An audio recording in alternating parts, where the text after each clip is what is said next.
ക്ഷാമകാലത്ത് നമ്മെ ക്ഷേമമായി പോറ്റുന്ന ഒരു ദൈവമുണ്ട്. പ്രിയപ്പെട്ടവരെ, നമ്മുടെ പിതാവായ അബ്രഹാം ദൈവത്തെ വിശ്വസിച്ചു, ദൈവത്തോടുള്ള ഭക്തി മുറുകെ പിടിച്ചു. എന്നാൽ അബ്രഹാമിൻ്റെ കാലഘട്ടത്തിൽ ദേശത്തെങ്ങും ക്ഷാമം വന്നപ്പോൾ അത് അബ്രഹാമിനെയും ബാധിച്ചു. അബ്രഹാമിൻ്റെ മകനായ ഇസഹാക്ക് ദൈവത്തെ വിശ്വസിച്ചു, ദൈവത്തെ പരമാർത്ഥയോടെ സേവിച്ചു. ദേശത്തെങ്ങും ക്ഷാമം വന്നപ്പോൾ അത് ഇസഹാക്കിനെയും ബാധിച്ചിരുന്നു. ഇസഹാക്കിൻ്റെ മകനായ യാക്കോബ് ദൈവത്തെ പരമാർത്ഥതയോടെ സേവിച്ചു. ദേശത്തെങ്ങും ക്ഷാമം വന്നപ്പോൾ അത് യാക്കോബിനെയും ബാധിച്ചു. എന്നാൽ പ്രിയപ്പെട്ടവരെ, അബ്രഹാമിനെയും ഇസഹാക്കിനെയും യാക്കോബിനെയും ക്ഷാമകാലത്ത് ദൈവം ക്ഷേമമായി പോറ്റി.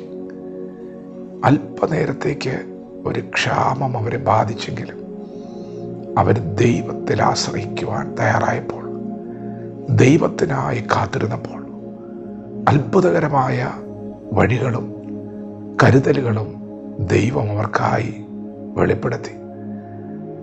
ഞാൻ പറഞ്ഞിട്ടല്ലാതെ ഈ ആണ്ടുകളിൽ മഞ്ഞും മഴയും പെയ്യില്ല എന്ന് രാജാവിൻ്റെ മുഖത്ത് നോക്കി ദൂത് പറഞ്ഞ ഏലിയാവ് എന്ന പ്രവാചകന് വേണ്ടി ആ ക്ഷാമകാലത്ത് കാക്കയെ അയച്ച് ആഹാരം കൊടുത്തവരാണ് നമ്മുടെ ദൈവം.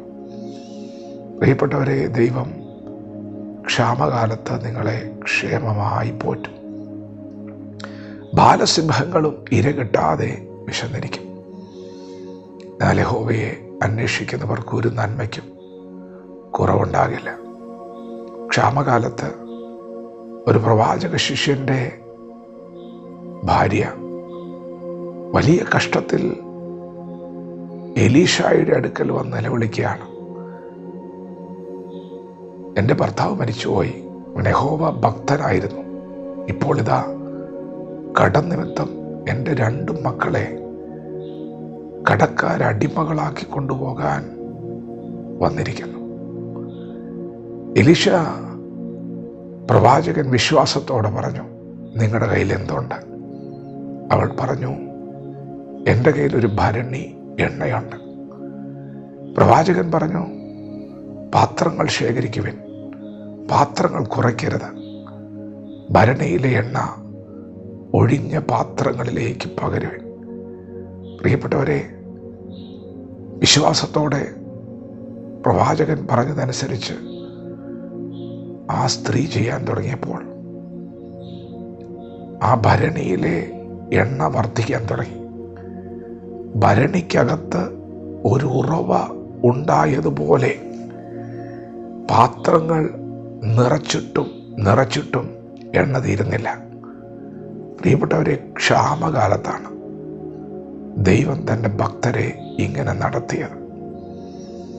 അവരുടെ കടം വീട്ടി എന്ന് മാത്രമല്ല, ഒരു മക്കളുടെ കുടുംബത്തിൻ്റെ ഉപജീവനത്തിനായിട്ടുള്ളത് മുഴുവനും ദൈവം കരുതുകയാണ്. ദൈവം കരുതുന്നവനാണ്. നിങ്ങൾ ദൈവത്തിൽ ഇന്ന് പകൽ ആശ്രയിക്കുമെങ്കിൽ ക്ഷാമകാലത്ത് ദൈവം നിങ്ങളെ ക്ഷേമമായി പോറ്റും. വിശ്വാസത്തോടെ വചനത്തോടെ പ്രതികരിക്കാം. ദൈവം നമ്മെ ഓരോരുത്തരെയും പകൽ അനുഗ്രഹിക്കുമാറാകട്ടെ. ആമേൻ.